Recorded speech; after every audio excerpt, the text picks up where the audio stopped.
ক্ষেত্রে একাগ্র, কিন্তু আমাদের এইখানে যেটা কার্যকর হয় অধিকাংশ 99% ক্ষেত্রে আমি শুধু সেটাই বলছি, সেটা হচ্ছে জন্মসূত্রে ভারতবর্ষের নাগরিক। বাকি বাই রেজিস্ট্রেশন ভারতবর্ষের নাগরিক অল্প কিছু ব্যক্তি 1964-65 সময়ে ওপার বাংলা থেকে এসে নিবন্ধনের মাধ্যমে হয়েছে।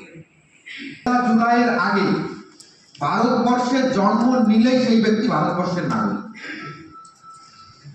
87 পয়লা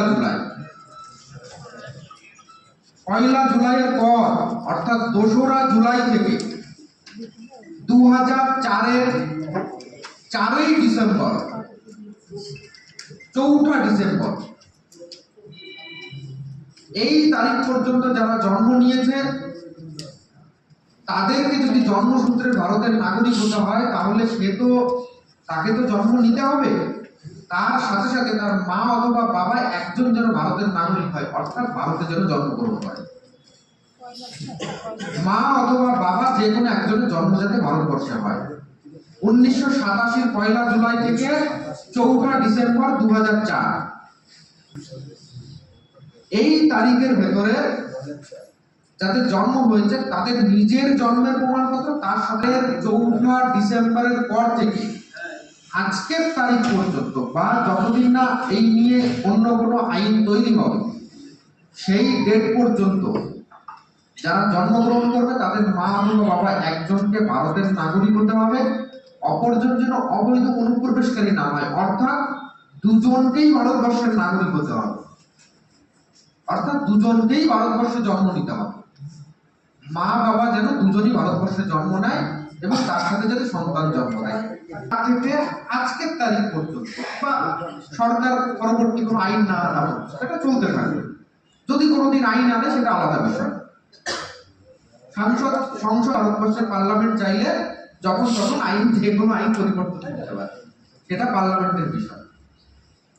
তো একজন মা বাবা একজনের ভারতে জন্ম হতে হবে, তাই তো? এবং 4ঠা ডিসেম্বরের পর তাদের জন্ম, সেক্ষেত্রে মা বাবা দুজনকেই ভারতের নাগরিক হতে হবে বা দুজনকেই ভারতে জন্মগ্রহণ করতে হবে। কেন বলেছে যে অবৈধ অনুপ্রবেশকারী? জন্মের কথাটা দুটো কারেকশন ক্ষেত্রে কেন বলেনি? যদি কোনো ব্যক্তি বাংলাদেশ থেকে এসে ভারতের কোনো ব্যক্তিকে বিবাহ করে এবং পাসপোর্টের মাধ্যমে লিগালি ভারতবর্ষে এসে ভিসা এক্সটেন্ড করে এম্বাসিকে জানিয়ে যে রেজিস্ট্রি ম্যারেজ করে যে আমি ইন্টারন্যাশনাল ম্যারেজ করছি, সেক্ষেত্রে কি হবে? তার বাচ্চাটা 3 বছরের মাথায় নাগরিকত্ব পেয়ে যাবে এবং তার স্ত্রীও 7 বছর পর নাগরিকত্বের জন্য ক্লেম করতে পারবে, স্ত্রী বা স্বামী সে যেই হোক না কেন। এবার আমাদের এখানে আমি কেন এটা বলছি যে দুজনকেই নাগরিক হতে হবে, তার কারণ পাসপোর্টে আসলে হয় পাসপোর্ট ফেলে দিয়েছে বা ভিসা এক্সপায়ার হয়ে গেছে, কাউকে জানায়নি, বা অনেকে যাদেরকে আপনারা আবেদন করবেন বা যেসব উদ্বাস্তুকে আপনারা সহযোগিতা করবেন তারা বেড়া টপকে সোজা ডাইরেক্ট চলে এসেছে। আমিও একজন উদ্বাস্তু পরিবারের ছেলে। আমার ঠাকুরদাদা বাংলাদেশ থেকে যখন এসেছিলেন তখন বেতাইতে থাকতেন আপনাদের জেলায়, পরবর্তীতে উত্তর 24 পরগনাটা পার করলে বা কৃষ্ণগঞ্জটা পার করলেই আমার বিধানসভা। তো এই বর্ডার এলাকা পুরো উত্তর থেকে শুরু করে দক্ষিণ পর্যন্ত কি পরিস্থিতি সেটা আমি জানি। তো ওই জন্য এখানে আমি আফগানিস্তান আর পাকিস্তান নিয়ে আমি একটা শব্দ আমি উচ্চারণ করবো না, আমি শুধুমাত্র বলবো বাংলাদেশ থেকে আসা হিন্দু। ওই শিখ জৈন এইখানে কেউ আসে, খ্রিস্টান, তাহলে কাদের নিয়ে আলোচনা করব? বাংলাদেশ থেকে আসা হিন্দু। ঠিক আছে?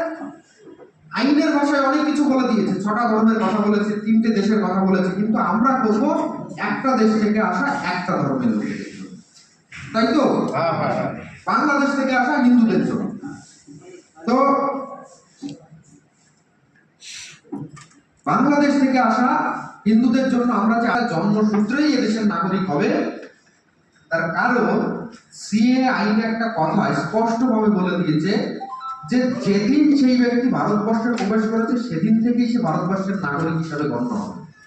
অর্থাৎ মা অথবা বাবা, ধরুন মা বাবা এসছে 1990 সালে, মা বাবা এসছে 1990 সালে এবং তারপর সন্তানের জন্ম হয়েছে 2000 সালে বা 2004-এর পরেই আমি ধরলাম, 2005-এ ধরলাম, 2006-এ ধরলাম। সেক্ষেত্রে মা বাবা যখন সিএতে অ্যাপ্লিকেশন করার সময় 1990-এ ভারতে ঢোকার তারিখ দেখিয়ে দেবে, সেক্ষেত্রে যখন 90 থেকে সে নাগরিক হিসাবে গণ্য হচ্ছে, অর্থাৎ তার সন্তান যেহেতু তার পরে জন্ম, তাই সন্তান কিন্তু অটোমেটিক্যালি জন্মসূত্রে ভারতের নাগরিক হয়ে যাবে। শুধু তাই নয়, আইনের আর একটা মজা আছে। নাগরিক হিসাবে গণ্য হওয়ার পর সেদিন থেকে ভারতবর্ষে পাওয়া তার সমস্ত অধিকার বৈধ বলে গণ্য হয়। এমনকি সে যদি সরকারি চাকরিও করে থাকে তাও বৈধ বলে গণ্য হবে। গাড়িতে আস্তে আস্তে মাননীয়রা করবে, বাকি আর কেউ করবে না। এই কনসেপ্টটা ক্লিয়ার? Concept clear? যার যত বাংলাদেশের সেই আবেদন করবে, তাই বলে মুসলমান না কিন্তু, শুধু হিন্দু, আইনটা হিন্দুদের জন্য। এইবার একটা বিষয় লিখে নেবেন, যদি না লিখতে পারেন মোবাইল দিয়ে ছবি করার দরকার নেই, কারণ এখানে আবেদনের